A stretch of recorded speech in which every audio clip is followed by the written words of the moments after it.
जय हिंद साथियों, नमस्कार। मैं प्रभात रोशन आपका स्वागत करता हूं द एग्जाम रूल्स में। दोस्तों, लहरों से डरकर नौका पार नहीं होती, कोशिश करने वालों की कभी हार नहीं होती। नन्ही चींटी जब दाना लेकर चढ़ती है, चढ़ती दीवारों पर 100 बार फिसलती है। मन का विश्वास रगों में साहस भरता है, चढ़कर गिरना, गिरकर चढ़ना न अखरता है। आखिर उसकी मेहनत बेकार नहीं होती, कोशिश करने वालों की कभी हार नहीं होती। कोशिश करने वालों की कभी हार नहीं होती। तो दोस्तों, अभी हम जो पढ़ रहे थे एमसीक्यू, वो हमारा था सूर्य तप का इंसोलेशन का था, जिसे हम एमसीक्यू सॉल्व कर रहे थे। कल पहला वीडियो था और आज लास्ट वीडियो है। इंसोलेशन का आज लास्ट वीडियो है और सूर्य तप का लास्ट वीडियो है। तो इस वीडियो में कुछ ना कुछ हम देकर ही जाएंगे। ऐसा नहीं है कि तुम्हारा टाइम वेस्ट होगा।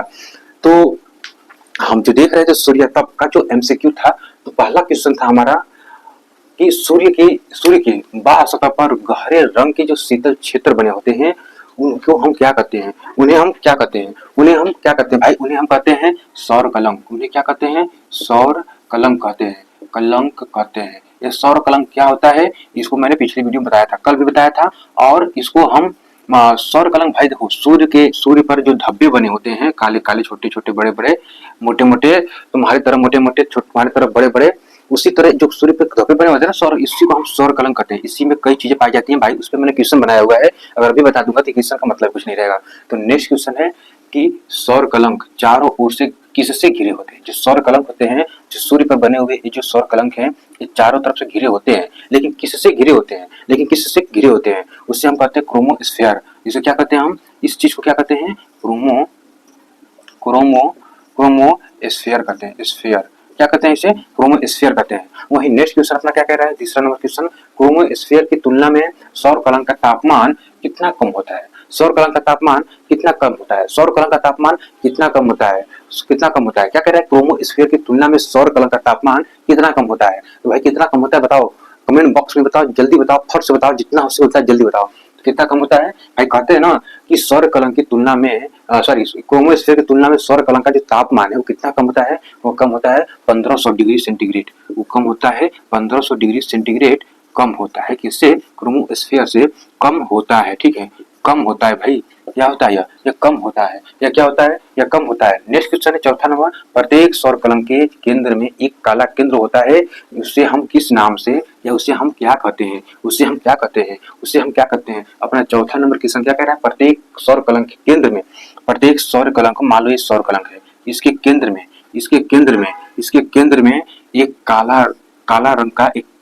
में एक काला रंग का एक केंद्र बना होता है। मतलब इसके केंद्र में एक काला रंग का केंद्र बना होता है। इस केंद्र को हम क्या कहते हैं? इस केंद्र को कहते हैं हम अंबरा। क्या कहते हैं? अंबरा के नाम से जानते हैं दोस्तों, अंबरा के नाम से जानते हैं। वही अपना नेक्स्ट क्वेश्चन क्या कह रहा है? अंबरा। अब अंबरा के बारे में पूछेगा। अंबरा के चारों तरफ हल्के रंग वाले भाग को किस नाम से जानते हैं? अंबरा के चारों तरफ हल्के रंग वाले भाग को हम किस नाम से जानते हैं? ये अंबरा है जो ना, इसके पास भी जब मान लो ये अंबरा को हम निकाल लें, इसके चारों तरफ जो भाग है हल्के रंग का, इसे हम क्या कहते हैं? ये जो है, ये क्या है? ये क्या है? ये अंबरा है। इसके पास जिसको क्या कहते हैं? इसे हम कहते हैं पेनम्बरा। इसको क्या कहते हैं? पेनम्बरा के नाम से हम जानते हैं। इसे क्या कहते हैं? पेनम्बरा के नाम से हम जानते हैं। इसे हम क्या कहते हैं? पेनम्बरा के नाम से जानते हैं। इसे हम क्या कहते हैं? पेनम्बरा के नाम से जानते हैं।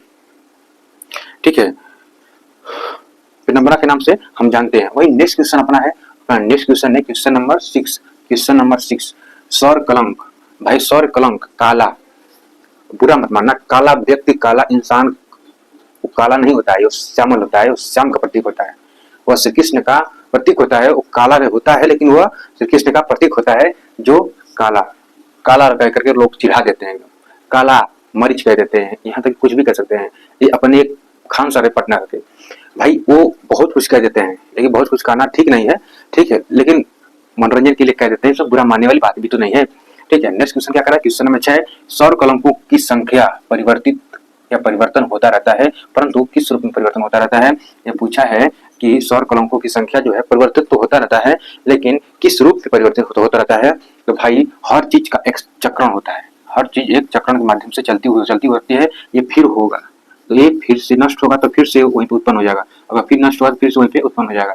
वही क्रिया यहाँ पे चलती है सौर कलन के साथ। अगर एक नष्ट हो रहा है तो फिर वही एक से फिर से वह दूसरा बन जाता है। तो उसी को पूछ रहा है कि इस रूप को हम क्या कहते हैं, इसको हम कहते हैं चक्रीय, चक्रण रूप या चक्रीय रूप कहते हैं, चक्रीय रूप कहते हैं, चक्रीय रूप कहते हैं इसको। एक चक्रण होता है, एक बदलता रहता है, आता रहता है, जाता रहता है, ऐसे यानी कि ये इंड नहीं हो सकता, ये इंड नहीं हो सकता है। जैसे अपना हवा, मान लो पानी को ही ले लो, पानी हम बताए भी थे, इसमें जलवाष्प बताएंगे, अभी बताए नहीं है जलवाष्प, इसको हम बताएंगे। पानी क्या होता है भाई, जब जमीन पर होता है तो क्या होता है कि जलवाष्प बन करके या भाप बन करके जब ऊपर जाता है तो जाकर के एक बादल के रूप में लेता है। फिर ये बादल के रूप लेने के बाद जैसे गर्मियां या ताप बढ़ेगा, फिर पानी की वर्षा के रूप में यह नीचे आता है। फिर चक्रण हुआ ना, फिर पानी नीचे आ गया तो फिर क्या हुआ, अगर तापमान फिर बढ़ा तो फिर नीचे से इवापोरेशन होकर के या वाष्पीकरण होकर के कहाँ जाएगा, फिर ऊपर जाएगा, फिर बारिश करेगा। इसका चक्र चल रहा है ना, सेम चक्र यहाँ भी चलता है सौर कलन के साथ भी। ये बेचारा इन नहीं होता है कभी, फिर ये परिवर्तित रहता है। इसको इसी को हम क्या कहते हैं, चक्रीय रूप कहते हैं, ठीक है ना। नेक्स्ट क्वेश्चन है, प्रकीर्णन, परावर्तन, अवशोषण क्रमशः किन रूपों में होता है। तो प्रकीर्णन किसमें होता है, प्रकीर्णन किसमें होता है, धूल कण में होता है। किसमें होता है, धूल कण में होता है। प्रकीर्णन किसमें होता है, धूल कण में होता है। प्रकीर्णन, प्रकीर्णन किसमें होता है, किसमें होता है, ये धूल कण में होता है, धूल कण में होता है, ठीक। और अगर ये पूछो परावर्तन किसमें होता है, परावर्तन, परावर्तन किसमें होता है, परावर्तन अवशोषण किसमें होता है, परावर्तन किसमें होता है भाई, परावर्तन हिमकण में होता है, हिमकण में होता है, हिमकण में होता है, हिमकण में होता है। और अगर पूछ देगा इसमें कि अगर इसमें पूछा अवशोषण किसमें होता है, अवशोषण, अवशोषण किसमें होता है, अवशोषण किसमें होता है, अवशोषण किसमें होता है, अवशोषण जो होता है वो बादलों द्वारा होता है, अवशोषण जो बादलों द्वारा होता है, ठीक है ना। यही चीजें हैं जो पूछता है एग्जाम में कभी कभी, ठीक है। और नेक्स्ट क्वेश्चन अपना है क्वेश्चन नंबर 8 कर रहा है, पृथ्वी के कुल उत्सर्जित ऊर्जा का कितना % उष्मा प्राप्त करती है। पृथ्वी जो है सूर्य के कुल उत्सर्जित ऊर्जा का कितना % उष्मा प्राप्त करती है भाई, प्राप्त करती है 51%। कितना, 51%। अभी इसको विस्तार में देखते हैं, ठीक है। पहले देख लेते हैं इसको, जो हम लघु तरंगों द्वारा उष्मा का परावर्तन करते हैं वो कितना है, वो 49% है। वो कितना है, ये 49% है। वो कितना है, 49% है। कितना है, 49% है। कितना है, 49% है भाई। 49% अगर है तो इसमें थोड़ा सा हम देखते हैं, इसमें थोड़ा सा देखते हैं, इसको देखना है, इसको देखना है लघु तरंगों द्वारा उष्मा का परावर्तन जो हो रहा है, इसको देखना है लघु तरंगों द्वारा उष्मा का परावर्तन, लघु तरंगों द्वारा। क्वेश्चन नंबर 9 है, लघु तरंगों द्वारा उष्मा का परावर्तन, लघु तरंगों द्वारा उष्मा का परावर्तन। यानी जो 27% उष्मा है ना, जो 27% उष्मा है, जो 27% उष्मा है, ये क्या होता है, ये जो होता है ये बादलों द्वारा परावर्तन यह कर दे देता है। बादलों द्वारा ये क्या होता है, परावर्तन कर देता है। क्या करता है, बादलों द्वारा परावर्तन कर देता है, बादलों द्वारा परावर्तन कर देता है, ठीक है। और जो होता है 6% उष्मा ये धूल कणों द्वारा परावर्तन होता है। 6% उष्मा जो है ये धूल कणों के द्वारा क्या होता है, धूल कणों के द्वारा क्या होता है, परावर्तन हो जाता है। धूल कणों के द्वारा क्या होता है, 6% उष्मा परावर्तन हो जाता है। कितने परसेंट है, ये 6% है।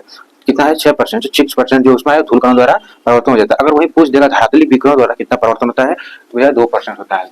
2% होता है धरातली विकिरण द्वारा, ये 2% धरातली विकिरण द्वारा कितना होता है, ये 2% उष्मा जो परावर्तन हो जाता है। अगर पूछ देगा 14% उष्मा जो है किसके द्वारा परावर्तन होता है, तो यह क्या होता है, यह अवशोषण क्रिया द्वारा परावर्तन होता है, यानी सौर विकिरण द्वारा यह कितना होता है परावर्तन। ये जो होता है ये 14% उष्मा जो है, ये 14% उष्मा जो है सौर विकिरण द्वारा परावर्तन हो जाता है। सौर विकिरण द्वारा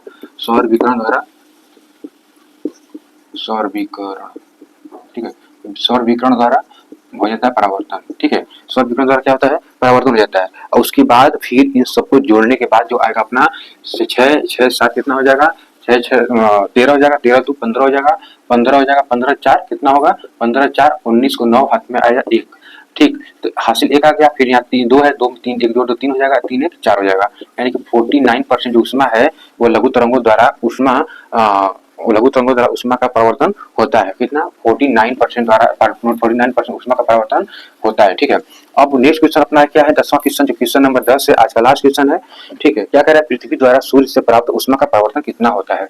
अब पृथ्वी द्वारा परिवर्तन हो रहा है, कितना होता है भाई, ये बताया हूं ना 51% होता है, ये 51% होता है।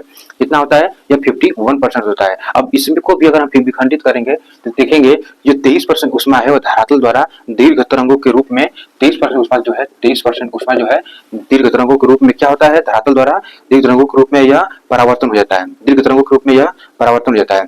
अब देखो जो 23% है ना, इसमें भी बढ़ जाता है, 23% बढ़ जाता है, यानी कि 6% ऊष्मा जो है, इसमें भी 6% ऊष्मा जो है क्या होता है, वायुमंडल द्वारा अवशोषण कर लिया जाता है, वायुमंडल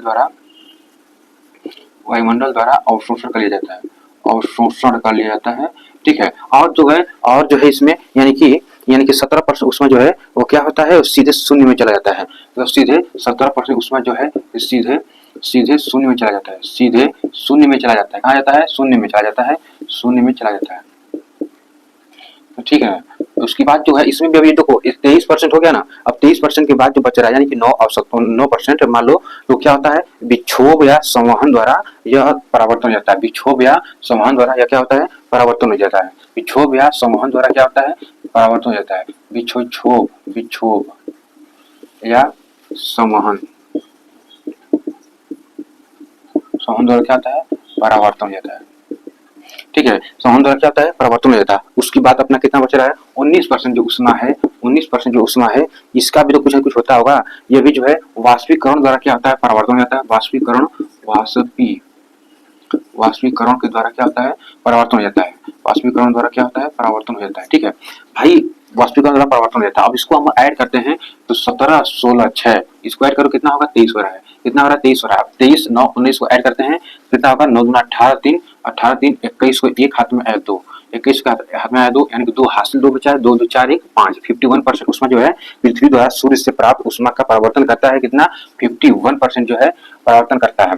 ये आज का लास्ट क्वेश्चन था, आज हमने सूर्य तप खत्म कर दिया। अच्छा क्वेश्चन था, इसमें जो एग्जामों में आएंगे, चाहे छोड़ कोई भी एग्जाम हो, लेकिन मेन एग्जाम अपना इसमें कवर किया है, पीजीटी में बहुत इंपॉर्टेंट क्वेश्चन है, जो बेसिक है ये आता है। जो परिवर्तन वाला पता है ना, लघु तरंगों के रूप में, चाहे इस चीजें जो बताए हैं, ये बहुत ही जरूरी है, ये अलग अलग एग्जाम में आता है, हर एग्जाम में आता है, पूछ लेता है। ठीक है, तो चलिए कैसा लगा सेशन फिर कमेंट करके बता दीजिएगा, और अपना और अपने परिवार का ख्याल रखिए। फिर मिलेंगे नेक्स्ट वीडियो में, तब तक के लिए जय हिंद, जय भारत, लव यू इंडिया।